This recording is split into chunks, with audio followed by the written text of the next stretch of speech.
Hello, everyone, and welcome to OSC Live, a weekly broadcast on blockchain, branded tokens, and token economies.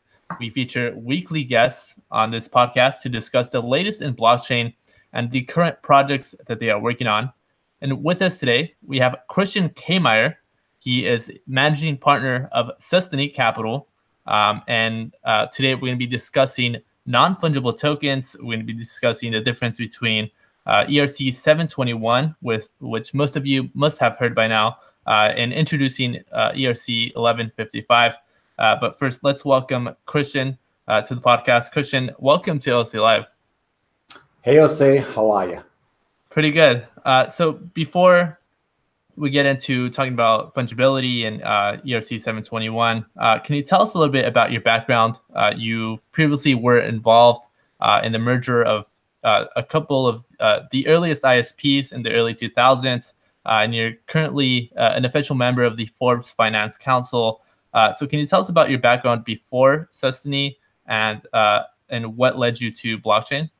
Sure. Initially in the 80s, I was trying to become a software developer. That was during the Atari days and whatnot, but then ended up going to law school. When I came out of law school, the dot-com bubble has just started to begin, and so I ended up being general counsel for one of the very early internet service providers. I was writing a doctor thesis on the topic of telecommunication, number regulation, and this was tightly interwoven at the time.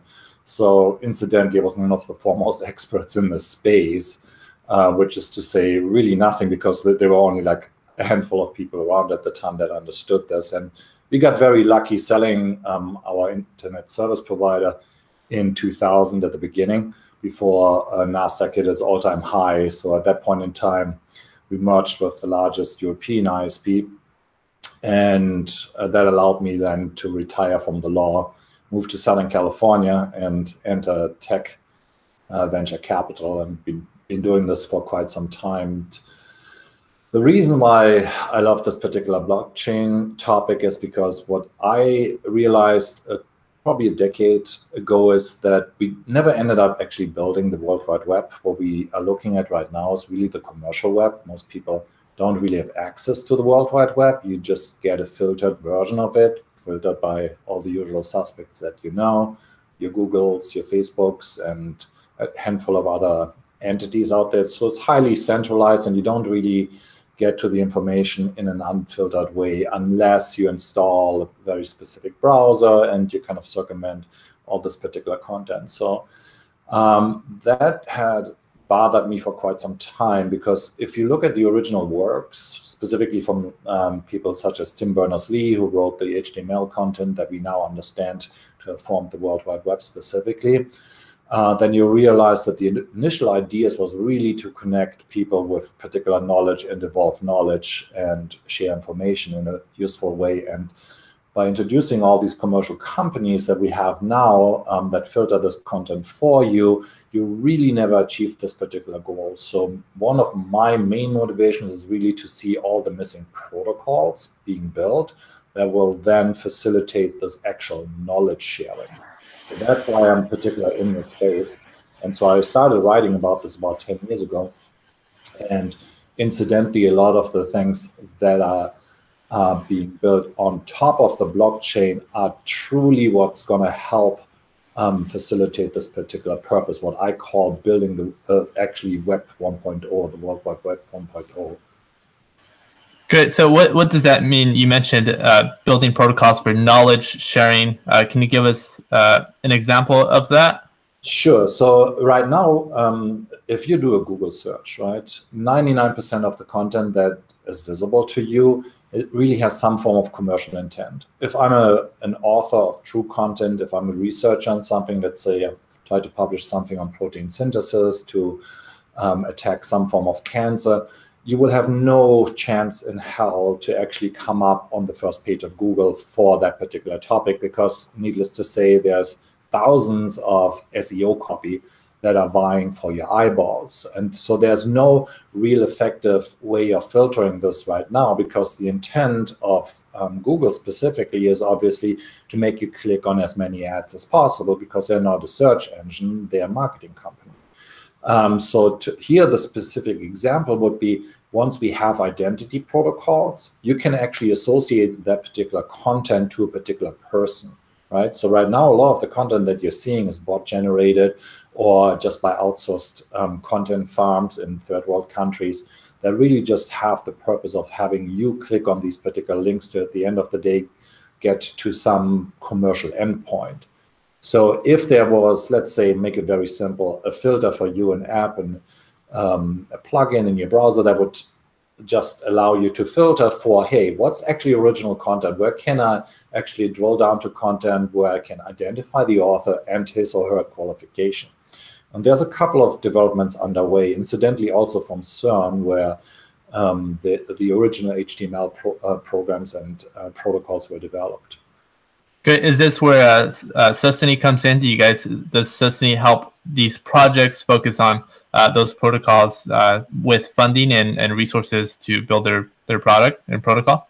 Yeah, so we have been in the space for quite some time, as you probably know. As you know, we run the local meetups groups and have been doing this for Ethereum for the past 4 years so far. And we are very close to all the actual protocol developments, which is the most important part. So what do I mean by that? So what blockchains really are, and a lot of people use this term incorrectly, is it's a software stack to let you build value transfer protocols. And I'm going to explain in a minute what this means. So the World Wide Web is really made up of a couple of protocols, as you know. So you got SMTP to exchange emails. You got voice over IP, which we're talking across now. And those are all free open source protocols that enabled a whole lot of new developments to where now there's as many emails being sent every day than postal mail. Snail mail was an entire existence of human beings. And before there was an effective SIP protocol, so a voice over IP protocol, you had to pay for the minute. And the call that we're doing right now entirely for free would have been pretty costly and limited to a couple of entities that would be able to afford this particular technology. But what hasn't happened is we haven't built all the other protocols that allow you to transfer value. And so initially, what we're closely focused on now is building MOIP, building money over IP protocols. A lot of people are already using this term, have been using this term almost for a decade by now. But really what it means at the end of the day is that you have a true peer-to-peer value exchange. Right now, this is really still somewhat cumbersome because you still have to buy a cryptocurrency, quote unquote. It's not really a term that I cherish, but everybody's using it, so let's use it for the time being. And then from there, I can send it to you. But at the end of the day, if you actually want to pay for something in the real world, IRL, right, then you typically will still have to go out through some fiat gateway because most merchants right now don't accept this, right? So they won't take Bitcoin from you to pay for your daily wares and your daily groceries. And that's our narrow focus for the time being. At the same point in time, we're looking towards all the steps that are required to do so. So what I mean by this specifically is one of the projects we've been working away on for some time now is that we have a true money over IP solution that's opaque to the user, because you and I are now talking using a certain protocol, the standard initialization protocol, the voice over IP protocol in this particular implementation. But you and I really don't care if that's the protocol. It's just what makes it possible. At the same point in time, you don't care if you pick up your Apple iPhone and it's using TDMA or CDMA. You just care about the fact that this is a good phone call and it doesn't cost you an arm and a leg. So same holds true actually for MOIP, right? For money over IP. You shouldn't care whether or not you need to first buy Bitcoin or any of the other cryptocurrencies and then transfer it. You just want to exchange value. And one of the fallacies, I think, is that a lot of people in the space are trying to educate their users to accept cryptocurrencies and start to talk about cryptocurrency. That's kind of a futile effort, and you don't need to, because you and I, for example, have been indoctrinated to using the US dollar. Right? And it's like a language of money transfer, a language of exchange, a language in the course of human interaction that would be very hard to then change, because even if I present you with a value in Bitcoin in your head, you will always transfer it back to USD, or if I am in another country, let's say in Germany, I will translate it back to the euro, right? Because I've been indoctrinating into this particular language of trade. So what we are working on, that this money over IP protocol is actually becoming a standard in the background, just like you will pick up your phone to make a phone call not knowing that it's using TDMA or CDMA. You'll be able to use your credit card at a point of sale terminal, and you don't know that in the background it's translating it to some form of cryptocurrency. And that, at the end of the day, is what I truly understand to be money over IP. And then we'll get to all the additional non-fungible tokens that we'll talk about that will help facilitate this particular transaction because they're adding more value. So I'm going to stop talking because you know me by now. I can talk about this topic without for an hour. So just to summarize a few highlights and key points, current protocols today are focused on or can only provide transfer of messages as a form of communication, and the blockchain provides transfer of value. But the end goal is that it shouldn't matter which cryptocurrency or underlying blockchain product is used, as long as it's something that works and is efficient as far as costs. Right, because at the end of the day, and that's the main point I'm trying to get across, is open and decentralized blockchain stacks allow you to build value transfer protocols. And that is really the power of blockchain. And I always also like to point out at this point in time, there's 90% of the time when people use this term blockchain, they also attach this word blockchain technology to this and trying to make this a phrase. But in no sense, blockchain technology is just a particular way of encrypting data. And so that is really not that interesting if you think about this, right? So that's an incremental improvement to secure your database or your network. What the true innovation is that Bitcoin specifically introduced is that idea of having a decentralized stack that will allow you to then transfer value without needing to go back to another entity. So true peer-to-peer value transfer, which is not the case if you're just implementing blockchain technology, because then you're just securing your own database or network. So if you still have a centralized authority in the middle that can stop or change that particular transaction, you don't actually create what Bitcoin created, which is a digital bearer instrument. And that's where I guess we can come to the first slide of fungibility. Yeah, so two forms of value are fungible and non-fungibility, fungibility, non-fungibility. And now I'll pull up the slide right now. So we'll start with the discussion of what is fungibility. I guess it could be in economic terms. So let me just make this full screen. Yeah.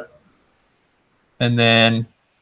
Yeah, so fungibility is typically something that's thought after in this old paradigm of money, right? So you don't care about the specific dollar note or $100 note in your pocket. You just care about the value that it represents, even though all of these are technically unique because they have a unique serial number. And same typically with some forms of commodity. Once in a while, you might care about your Coke can having a particular shape or design, but most of the time you're just consuming it, and so you're just interested in that particular content. So it's one product is interchangeable for the other one and generally accepted by everybody that's interested in acquiring that. And so the interesting part, though, to tie this together with what I was saying earlier, so your US dollar is your typical bearer instrument. And right now, there's less than 10% of all US dollars actually does exist in printed form because it's already all digital, right? But the value of having this particular fungible bearer instrument is I can give it to you, and simply by that particular act that I gave it to you, I don't have it anymore, right? So there's a true utility to that in that sense is this transaction is final. You walk away with this particular money. And this is what blockchain protocols enable you to do on a digital, in a digital way without having an intermediary attesting to the fact that I transfer that necessarily. And so this new term of NFTs, non-fungible tokens, if you want to move on to one of the next slides, is the idea that you want to be able to also do this with other things that are unique in nature or limited in nature. And that's the first slide. So, yeah, so I don't know if you want to talk about all the different crypto collectibles, but maybe just to touch on a few of those. So yeah, we'll just cover a couple of them. So the obvious one being that most people will probably have heard of is the CryptoKitties, which really was an expression of this new particular standard, the ERC-721, which most people will know in ERC-20, which is simply the token standard that interfaces with the Ethereum blockchain.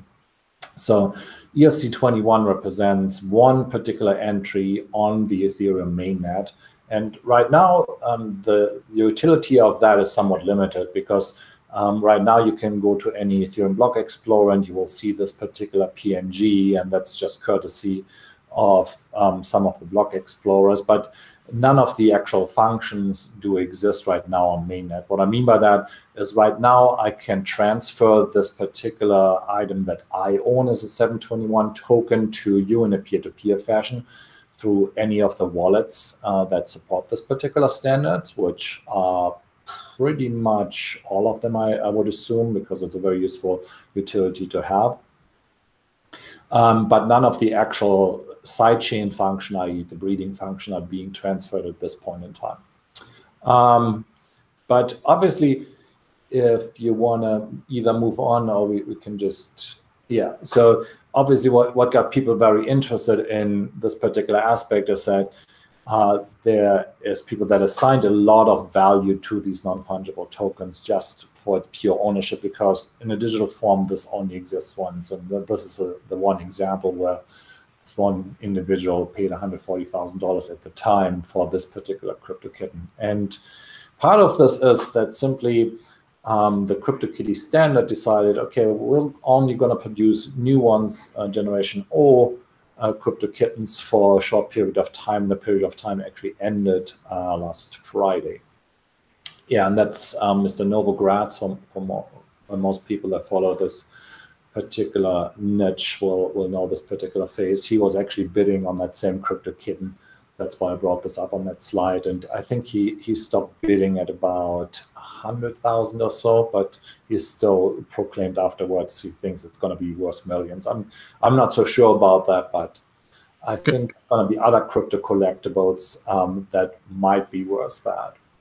Great. So before moving on, maybe can we cover some of the key differences between the standard ERC-20 and the non-fungible ERC-721? Yeah, so ERC-20 is the default standard token contract, which most of the ICOs were conducted on over the past year and a half. It's super simple. It just lets you define how many tokens you want to generate, what you want to call them, and then you issue them to a particular wallet, and you determine how many increments there should be, and then you can basically start distributing these particular tokens. That's in a nutshell what an ERC-20 is. It's an API, particular standard that talks with the Ethereum mainnet.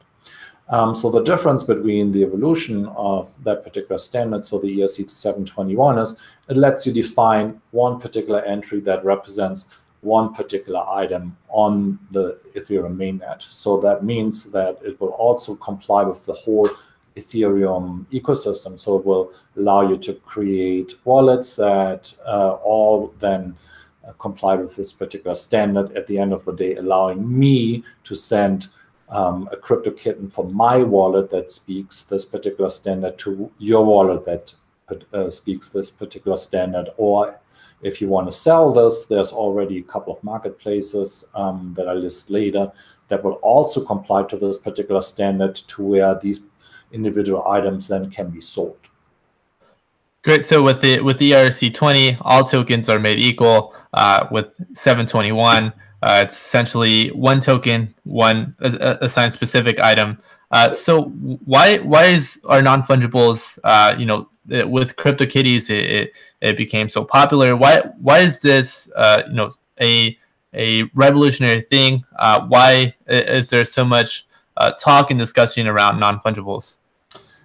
Right. So I think a lot of people, including our team here, sees the real-world implementation of these particular standards. I have a lot of slides that speak to that in detail. Maybe we can fast forward to like the second to last. But the idea is that at the end of the day, a lot of real-world items that you have today, you want to be able to track.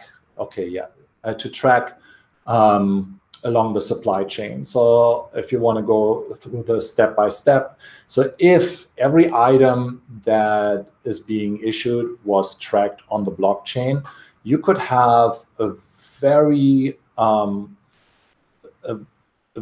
auditable trail of how this item has been treated, who owned it, and if there's anything wrong with it, who you need to go back to. So the idea here being is I always call this an item should be born on the blockchain. So this first entry, if you look at this QR code, this will be your 721. So in our example that we made the other day, then we're attaching either this QR code to a real-world item such as a wine, or in our example that we did the other day, we attached an NFC tag to that, which is a near frequency tool that also then complies with a lot of the standards that are already existing in your current smartphone, so that you can just hold this particular smartphone to this particular bottle and you see that particular entry on the blockchain. So if you then move forward, if you have this particular entry, you can sell the entry and the rights to this real-world item by simply moving the entry, because a lot of times you might not actually want to move this wine. So we chose wine because there's a lot of facilities that already have certain characteristics that lend themselves for this particular tracking mechanism. So if you're a wine producer, then oftentimes what happens is you don't store this yourself, but you hand this over to a wine custodian or to a wholesaler. But there's truly wine custodians that will just hold onto these bottles, and you won't necessarily take delivery until and if you either want to consume it or you want to sell it to someone else. So it's not really useful to ship this bottle around if you could just actually transfer the ownership without doing so. In the past, that was mostly limited to certain database entries and to volume. So you would say, hey, I'm going to sell you 20 wine bottles of this particular year and this particular makeup. But if it comes down to it, you're probably also interested sometimes in particular bottles themselves. What I mean by this is, as soon as you come to rarer items, but also whether or not you want to track whether this particular item has been handled correctly, you want to be able to identify the individual item. So I'm using the Ethereum symbol there on top of this shape for this particular human to symbolize, hey, I can transfer the ownership rights to this particular real-world item on the Ethereum blockchain using the Ethereum public ecosystem. And then the next step, that's the symbol for IOTA, and IOTA particularly is trying to build blockchain solutions for things like Internet of Things and so forth. So if then this particular bottle is being moved from the original manufacturer into, let's say, this custodian in a warehouse, it may be of interest, obviously, whether or not this bottle was always handled in a particular way. Was it exposed to more than a certain temperature that is not conducive for the actual wine itself? Has it turned? And if I can attach this to the unique bottle, not to like generally any bottle in this particular warehouse, but to this particular bottle, you can see how this adds value once you move to the next step and you hand it over to, let's say, this is the symbol for Stella, to a point of sale system. Because if you check out at your local grocery store and you'll be able to actually move an entry that symbolizes the bottle that was born on the blockchain, that has been always tracked on a blockchain, and its provenance and how it's been treated, you could just simply click on an app, that's the last one, and see, hey, let's say I'm building an app using EOS, and it will also have an NFT standard that also interfaces with the initial born on the blockchain ERC-721 standard.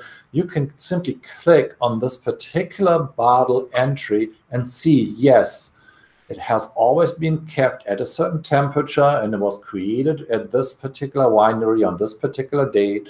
These particular vendors held it. So if there's anything wrong with this, you could hopefully track it back, ideally if everybody tweeted it correctly. And so other more useful things such as, hey, this is the last out of 1,000 bottles, and now this bottle by itself has more value, right? And this right now is basically impossible to do these things.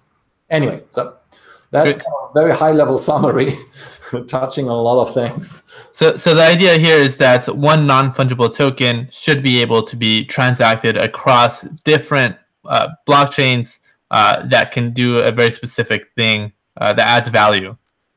Exactly. And obviously, we are just using the wine bottle here as an example. You can make up as many examples as you want. The other one that I touched on in the previous discussion was the idea that if you had auto parts, right, where every auto part is always being tracked as a unique piece in the supply chain, then if and when one of these pieces becomes faulty, you can actually pinpoint the particular vendor and or the particular batch that had this defect, rather than what's happening typically today is where everything gets recalled. Here in California, as you know, we just had a recall of certain types of salad, and all of a sudden there was no salad in any store, basically, because the manufacturers and the distributors were entirely unable to discern whether or not this was limited to a particular harvest.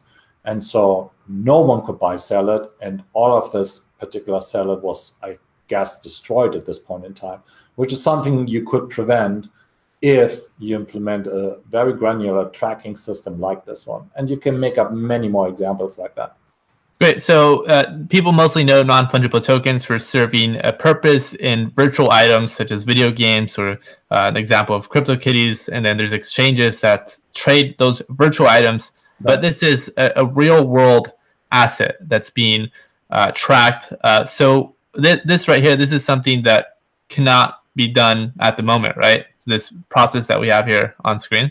No, we have a couple of projects open right now where we work on those details. So in one of our next meetups, we will show the POS system that will do a lot of these pieces, and particularly will facilitate the payment channel on this, which we didn't talk about. Because then you can do a lot of interesting things in circumventing the hefty fees that are attached to using the merchant account systems, the legacy merchant account systems. And then also you can, in between those different item controllers, then decide who gets paid when, which right now is a big issue where there's a lot of third parties involved that take care of this particular part. But you could envision a scenario where, hey, the particular manufacturer gets actually paid at that point in time if and when this bottle gets consumed or bought by the end consumer, rather than everybody in the middle making a markup on the product itself. But yeah, you can make a lot of different examples here, but maybe we'll go back to what's possible right now. And this comes mostly down to what asset classes do we have. So a lot of times people use this term asset class somewhat indiscretionary right now, thinking of the whole kind of cryptocurrency idea as a new asset class. Cryptocurrency is a very small piece of blockchain paradigms, and we will probably only need a handful of those. Because at the end of the day, if you think about this, most currencies today are digital predominantly. The US dollar, more than 90% of US dollar only exists in digital form as zeros and ones in some databases. And it's a small step from there to make them actually blockchain native, right? So where they don't have to actually be issued by a central authority at this point in time. And the next step is something like a non-fungible token, to where you have individual items being born on the blockchain. So the real differentiation here is there's blockchain native assets. So in a narrow sense, that's your Bitcoin with a lowercase b. And in a narrow sense, those are items that are being created as ERC-721 standards. So but those are all already digital in nature, right? It's a small step to make them from their blockchain native, and that really allows you to transfer those items in a peer-to-peer fashion. For all other asset classes, what people are really talking about when they're talking about tokenization is really tokenizing the transfer mechanism. And that's why I'm referring to blockchain as a paradigm, mostly as a technology stack that lets you build value transfer protocols, because obviously in a real sense, you're not tokenizing wine, you're not tokenizing real estate, you're tokenizing the way you can transfer those. So you're tokenizing the way you can transfer the title to a house or to a car in the same way that you're transferring the ownership of a digital item. Whereas a digital item obviously is much easier, because once you just have that particular item, that's that. There's no additional steps involved. Whereas right now, for most real-world assets, you have got a lot of legacy databases that still need to be onboarded. And so that's, I think, the other important thing to understand. The real value right now, and what people should be focusing on, is building these on-ramps. A lot of times what we see is people trying to build platforms. Platforms is the old paradigm, right? Platform is your LinkedIn, your Facebook, your old world legacy systems that are trying to capture your data, that are trying to capture data about assets such as real estate, and then are rent seeking and provide access, right? So the typical example would be your multiple listing system, your MLS. All of those are data silos, not because the technology doesn't exist, because there's rent seeking entities that are interested in controlling this particular data. Anyway, let me shut up there, because as you know, I can go on tangents for an hour. Great. So one of the main use cases in real world assets is transfer of ownership, because in today's transfer of ownership processes, a lot of times there's third parties involved. But something I wanted to get to next was different proposals for non-fungible tokens that add different features in addition to the standard ERC-721 that we all know. So you know the ERC-1155 standard somewhat quite well. So I was wondering if we can get to that discussion of what else is out there in terms of features for non-fungible tokens, and can you discuss a little bit about the ERC-1155 standard? Yeah, so ERC-1155 is already part of mainnet, so you can already use it at this point in time, but is not officially moved as a standard yet by the organizing body. It will be shortly, it's our expectation, and we've been supporting it and promoting it for some time. And the way I like to describe it is it's a little limited item standard, to where sometimes you have the need to just create, let's say, 1,000 of a particular thing, i.e., the initial implementations right now that we're supporting are specific to in-game item sales, to where it's interesting to just create a limited number of, let's say, swords or of other in-game items, where a limited number of people will only be able to own those. And at that point in time, they're, needless to say, have greater value. But same, coming back to the real world example, that's also a great standard then to use for things like your wine bottle, where you may only produce 20,000 bottles of a particular vintage and particular makeup. And so at that point in time, it's more conducive to have a limited item standard, where in between those bottles, they're interchangeable. You probably don't care initially which one you're getting, but you still know there's only 20,000 out from this particular one. So, and the reason why we're so excited about specifically the game implementation is because we can test a lot of standard optimizations and additional standard implementations in a game environment that would be very tough to do on mainnet if you have to go through the entire proposal process. And so the usual example for this that I make is, right now we got a lot of identity protocol suggestions out there, and a lot of players that kind of propose their own protocols and standards. And it's unlikely for any of those to be adopted at this point in time, because you can't just push these out as a real-world implementation and expect everybody to start adhering to that before you actually know its eventual utility. In an in-game world, I can see what actually is useful, i.e., I can determine that my character should be male or female, has a certain ethnicity and so forth. And once you have the chance to play with this and see what people are interested in adopting, it's much easier from there, from those sidechain standards, to roll it out as a mainnet protocol proposal, because you already have a certain body of people that are used to this particular protocol, either in form of implementing it in the technology or simply as a user like me and you and me, that pick those particular items. And the interesting part, and that's what we're all waiting for, and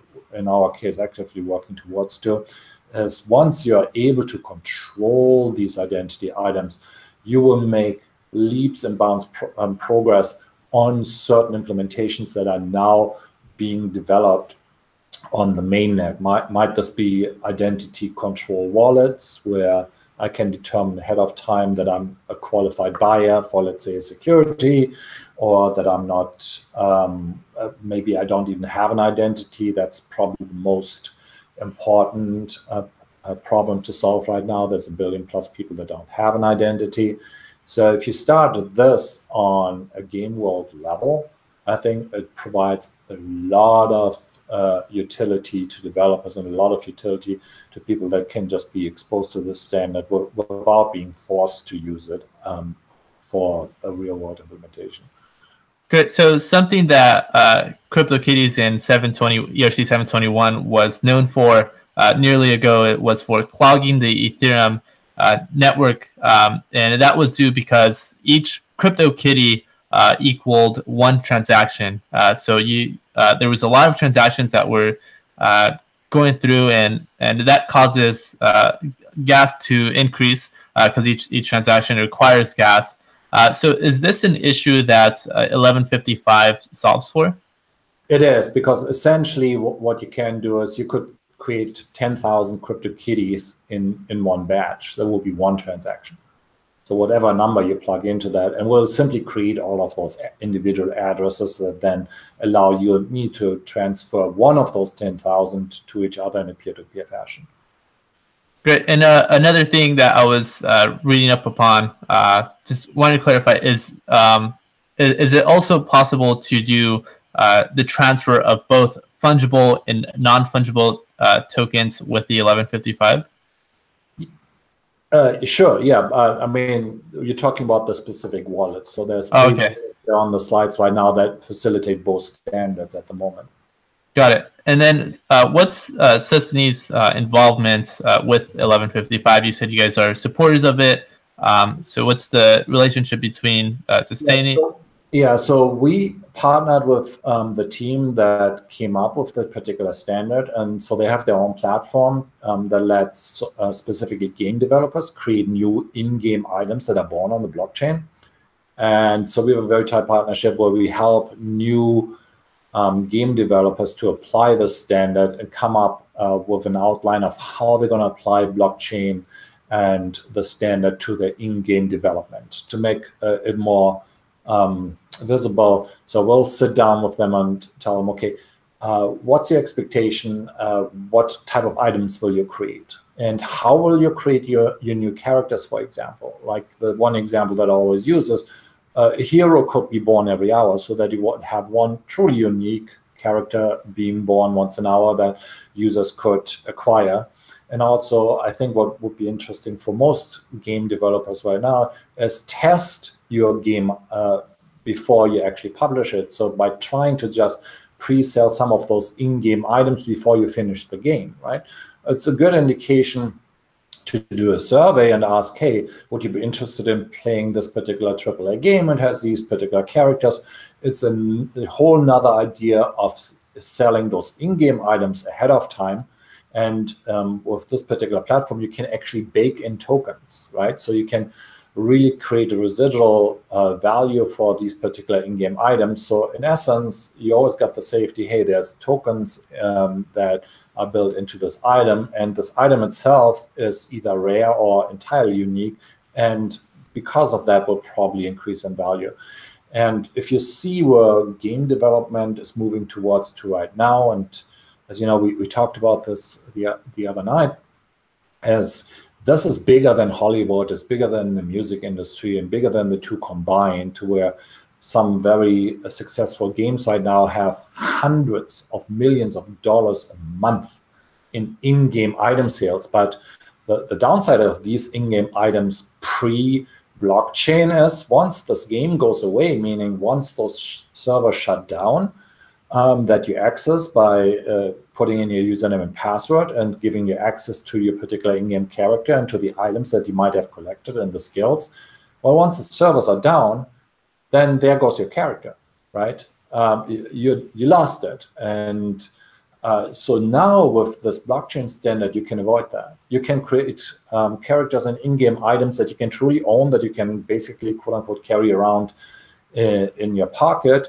And if this particular game publisher comes out with a new game afterwards, they can allow you to use that same character that you developed maybe over several years in that new game. So that's part of the very unique scenario, and also will make it so that you can put it on a third-party platform that complies with this particular standard and actually sell it to another user, right?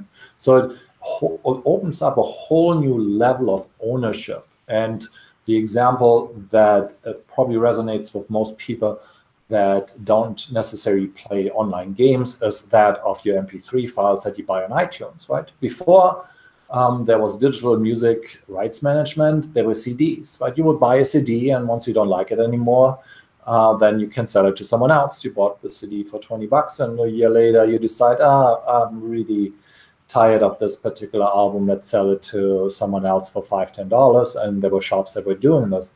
Well, with your digital rights management right now, if you download a song on, let's say, iTunes, you actually don't get full ownership. You get some form of digital right to it, and you can play it on 5 particular devices of your choosing, but you can't sell it to me, right? So you're stuck with that song. Now, with these new blockchain standards, you could actually do this. And my expectation is that you will see digital rights management move towards that, because at the end of the day, that's what you really want, right? You want true ownership, and you want to be able to sell this to someone once you are tired of this particular digital item, and or you just bought it for an increase in value. And this will also open up a whole new value stream for artists themselves, where they can build limited editions of, let's say, a song that they just recorded with one particular artist on one particular day, and there will be only true 10,000 copies that you can manage, that you can transfer, and everybody else will have an unauthorized copy. But the main point there is that you have a standard that will allow the actual artist and the actual user to interact directly with any wallet that complies to that standard. So that's very different from what's happening now, where most of the money is made by the intermediaries, right, by middlemen that maintain those platforms. Great, that's very interesting. I'm sure we'll see new marketplaces emerge for those digital ownerships of different types of assets, and then going into the future, hopefully we get to see NFTs integrated with real world assets and being interoperable with different blockchains. So in your opinion, what's next for NFTs? What will it take, or where do you see NFTs going? Whether it's adoption from ERC-721 or ERC-1155 or NFTs on other blockchains. What will it take for adoption of NFTs to be sustainable? Well, the one obvious thing is, and that was what I kind of left out on the graphic earlier, is outside of Ethereum, the other blockchains don't have NFT standards yet, and we only have the beginnings right now of interoperability standards that talk in between blockchains. So those need to be in place. I think the pull is going to come to where there's the most utility to be had initially, and so we're trying to identify some of the solutions that add immediate utility to the issuer right now. That's part of the reason why I picked the wine scenario. You can see the immediate utility for someone who maintains a winery, who only has a particular product that's only available during a certain period of time, that's limited in issuance, and that they now, in a very cumbersome way, typically have to market, right? There's a lot of intermediary involved that make money on their product, right? Whereas if I was to issue a 721 token for each bottle, you could let these marketplaces be generated instantly, right? And I could also market it directly to the consumer. That's the interesting part, right? So if I get actually a complete full circle insight in who is actually the consumer of my wine, which is super hard to do right now. But as a winery, if I know that you are the one that likes this particular bottle, right? If I can get that relationship done end to end from the point of sale system to where I'm now, then you're starting with, hey, I create this particular item on the blockchain, I put it out there, you can buy the rights to this particular bottle, you can take direct delivery, and you can allow anybody to build marketplaces around that without having the additional burden of needing to take delivery, put this on a truck, have to store this in a warehouse at a certain temperature, and then do a price finding. So that's what's happening right now in a very inefficient way, specifically in these type of niche commodity markets, right? It's very hard to determine what is this worth, right? You can only reach out to so many people before you have to get these bottles into the production, onto a shelf somewhere, right? You're not going to spend months trying to find out what's the right price for this particular bottle. Whereas if I have a digital representation that symbolizes a particular bottle as a collector or as someone who is a wholesaler, I can buy it at the particular point in time that it's being put online, right? Rather than here's a database, I'm going to share these database entries with a couple of wholesalers who then share with a couple of stores and so forth. No, you've got a particular standard that then as soon as you got a couple of wineries complying with that, I think will become very interesting for everybody else because you're creating instant marketplaces. And so I think the driver will be by these type of scenarios, by people that are right now spending a lot of time trying to do price finding. And then at the end of the day, a lot of waste. So we got supply chain solutions where it's very hard to sometimes determine where has a mistake being made, where has something not being treated correctly, where was the original manufacturing error. So coming back to the car manufacturer example, if as a Honda, Toyota, whatever other car manufacturer, I would be able to pinpoint this particular production flaw, and I can limit it to only recalling 30 cars versus 3,000 cars, that's an enormous saving right off the bat. So I think we'll see a lot of these implementations happen here and there that will then pull a whole lot of other suppliers into this particular paradigm where they see, hey, yeah, that's really valuable. Oh, and by the way, my buyers will now require me to apply that because they want to be able to pinpoint their products in my supply chain. Great, and we've already seen implementations of digital assets with gaming, and we'll start to see the emergence of implementations with real-world assets. So I hope you guys learned about non-fungible tokens and the different types of standards. So Christian, Sustany Capital hosts regular meetups in Orange County. Do you want to give a shout out where people can learn more about you, about the company, and about your meetups? Yeah, sure. So we can be found at Sustany.co. We do two things. We invest in blockchain-related startups and existing projects. We also help companies implementing blockchain technologies and blockchain solutions more specifically. And on an average basis, we host one meetup a month. If we have pertinent content, we try to make it very relevant. So we're going to do another meetup in January on the whole topic of security token offerings. And then we'll do a meetup in February on the topic of real-world implementations of blockchain solutions, where we'll showcase some of the point-of-sale systems that now use this particular paradigm, and that should be very interesting. So if you just look for Ethereum Meetup OC, it should be fairly easy to find if you're in Southern California. Great, and for the viewers, I'll go ahead and add those links in the description down below. Be sure to stay tuned and subscribe to OLC Live. We feature weekly guests from the industry to discuss the latest in blockchain.